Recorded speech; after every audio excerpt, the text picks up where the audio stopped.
Oke, bismillahirrahmanirrahim. Assalamualaikum warahmatullahi wabarakatuh. Perkenalkan, nama saya Raja Rizky Firdaus, nomor NPM 1806-194920. Pada hari ini saya akan menjelaskan materi atau jawaban yang telah saya coba kerjakan untuk menghadapi UAS yang akan dinilai oleh dosen pengampu, yaitu Bapak Tommy. Jadi, silakan dinikmati. Oke, pertama, di sini saya mendapatkan nomor 3 dan nomor 4, yang dimana nomor 3 itu kita mendapatkan rangkaian BJT, yang dimana di sini didapatkan bahwa nilai beta adalah 100 dan nilai R 0 itu sama dengan tahingga. Oke, jadi pertama, uh, ini rangkaiannya. Di sini kita memiliki rangkaian dengan kapasitas sebesar 10 mikrofarad. Lalu dia bercabang ke 9K dan 1K. Lalu dia di sini ada BJT-nya, BJT dia juga bercabang. Di bawah sini dia ada 2K resistor dengan bypass 10 mikrofarad dari kapasitor. Lalu di atasnya dia juga memiliki nilai kapasitor sebesar 10 mikrofarad dan nilai resistansi sebesar 1 kilo ohm.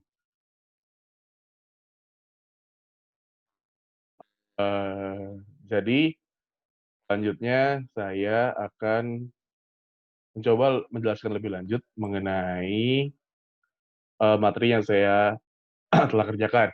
Jadi pertama yang ditanya adalah gambar DC equivalent dengan menambahkan nilai VB, VE, dan IE. Jadi pertama, apa yang harus kita lakukan ketika kita ingin mengubah rangkaian tersebut menjadi DC equivalent? Jadi yang pertama kita harus mensortkan kapasitor. Nah, di sini kan kita ada 3 kapasitor nih. Di sini yang 10 mikrofarad di V input, di sini yang bypass menuju menuju ground dan resistor 2K ohm ini, dan yang terakhir itu ada di 10 mikrofarad yang di sini nih buat V 0-nya. Nah, di sini kita mendapatkan informasi bahwa hal tersebut harus segera dihilangkan. Maksudnya kapasitor-kapasitor ini harus segera kita hilangkan. Jadi kapasitor kita short, terus voltage source-nya kita ubah jadi ground. Ini kan masih voltage source biasa. Nah, jadi ini harusnya di ground. Jadi nanti dari 9K ohm dan 1,8K ohm-nya ini diubah jadi ground, ini ground, ini ground. Nah, kita bisa nyari VB-nya dari mana? VB-nya dimulai dari sini. VB sorry, di ground itu kita masuk di AC analysis. Kalau misalnya di sini kita masih menganggap dia sebagai VCC. Nah, VCC itu kita pertama nyari VB dulu. VB itu voltase di mana? Voltase VB itu ada di sini. Nah, cara buat nyari VB itu gimana? Jadi dia R2, kita anggap aja ini R1, ini R2.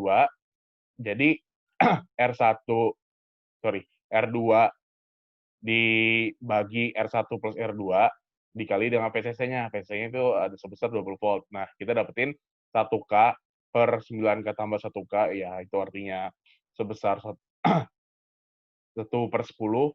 Nah, terus kita dapetin VB-nya itu sebesar 2 volt. Nah, kita dapat nih VB sebesar 2 volt. Nah, kita kan disuruh nyari VE juga. VE itu di mana sih? Nah, VE itu nilainya itu VB dikurangi VBE, karena VBE itu nilainya dari sini ke sini, yang dimana nanti itu masuk ke dalam nilainya transistor itu sendiri, dan kita menganggap ini sebuah silikon, jadi dia bernilai 0,7, jadi nanti nilai V itu adalah nilai dari sini sampai di sini. Nah, V itu VB min VBE kan. Nah, nilainya VE itu sama dengan 2 volt dikurangi 0,7. Nah, 0,7 ini dari silikon. Nah, saya menganggap itu dari silikon. Dengan kasus normal dan standar itu silikon. Jadi VE akan bernilai sebesar 1,3 volt. Nah, terus di sini untuk mencari IE-nya itu sendiri, IE di sini, IE di sini di 2K theta ini, nah kita pakai hukum persamaan kita yang biasa kita gunakan, yaitu sama dengan V sama dengan dikali R. Nah, di sini IE itu sama dengan VE dikali RE. Nah, VE kita dapat nih 1,3. 1,3, RE-nya dapatnya 2K ohm. Nah, lalu dibagi. Jadi 1,3 volt dibagi 2K ohm. Didapatkan nilainya 0,65 miliampere. Itu kita sudah mendapatkan semua VB, VE, dan IE. Nah, terus pertanyaan kedua, berapakah nilai RE atau hambatan dalam ya, kalau tidak salah ya. Jadi rumus standarnya itu untuk RE itu sendiri adalah 26 mV dibagi dengan IE. Nah, IE-nya kita udah dapat dari jawaban dari nomor A. So, kita tinggal ngebagi aja 26,5 volt dibagi 0,65 miliampere. Dan hasilnya adalah sebesar 40 tet 4 40 ohm kalau tidak salah. Seperti itu. Lalu kita lanjut ke nomor 3 itu ada AC equivalent. Jadi AC equivalent itu kurang lebih sama seperti DC equivalent, tapi dia kita sambungkan semua, yang dimana si VCC kita ubah jadi ground. Jadi ini VI-nya, VI di sini, yang dimana nanti ini bakal di-ground-kan, dia turun ke bawah, 9 kali ini turun ke bawah, 9 kali lalu dia berparalel dengan 1K, dia paralel di sini, habis itu ketika dia paralel, nah terus kan lanjut nih, di sini, eh, gambar kabelnya. Nah, kabelnya itu kan dia ada ke bawah nih. Dia, BJT itu bisa kita transformasikan menjadi bentuknya seperti ini. Nah, di sini dia pertama ada beta RE dan beta IB. Ini dua hal yang berbeda ya, kanan dan kiri ya. Jadi ketika di sini beta beta RE-nya itu dia lalu memiliki cabang ke 2K, 2K itu ke bawah. Bypass-nya kita hilangin karena nggak penting kan. Nah, kita hilangin bawah. Nah, terus satu lagi beta IB itu yang nyambung sama voltage output-nya, yang which is di sini itu ada resistansinya. Iya, resistansinya sebesar 1,8 kilo ohm yang tersambung dengan ground. Nah, masuk kan dia ke sini, cas, cas, cas, cas, jadilah AC equivalent-nya berbentuknya seperti ini, di mana 9K dan 1K-nya paralel, di mana beta RE-nya dan 2K ohmnya ini hampir seri, tapi membutuhkan persamaan lebih lanjut untuk ngebuat itu benar-benar menjadi seri, yang dimana nanti ini harus dikali dengan beta plus IB, beta plus 1 dikali RE dan seterusnya, itu ada persamaannya di penjelasan yang telah Bapak Tommy jelaskan di video pembelajaran. Gitu. Nah, terus langsung saja kita masuk ke jawaban-jawaban yang kita butuhkan. Pertama yang ditanya itu adalah ZI dan Z0. Nah, ZI itu nyarinya gimana? Jadi kan kita ada paralel nih. Ada paralel kan? Nah, paralel itu 9K, 1K, sama kita asumsinya beta RE. Oke? Nah, dengan asumsi tersebut, kita bisa mendapatkan ZI. Nah, ZI-nya itu, pertama, R1, R2-nya berapa? R1-nya 9K, R2-nya 1K. Kita paralelin, dapat nilai 9/10. 9/10 kilo ohm. Nah, terus kita lanjut ke nilai ZI-nya. ZI itu kan kita paralelin dengan beta RE kan. Beta RE ini langsung rumus langsung aja, tapi sebenarnya kalau misalnya kita jabarkan lebih lanjut, sebenarnya nanti nilai RE itu sebenarnya dihitung, namun dikarenakan nilai RE itu terlalu kecil, jika dibandingkan dengan beta RE, maka nilai RE-nya itu jadi kita anggap tidak ada, karena nilai beta RE pasti lebih besar dari 10 kalinya nilai si RE. Sorry, beta RE kecil. Nah, lebih besar dari RE kecil. Nah, terus kita dapetin nih 0,9K sama 200K. Nah, 0,9K sama 200K, kita hitung. Pas kita hitung, nilainya itu mendekati 0,9K ohm. Nah, jadi kita mendapatkan nilai Z-nya itu, impedansi dari inputnya itu sebesar 0,9K ohm.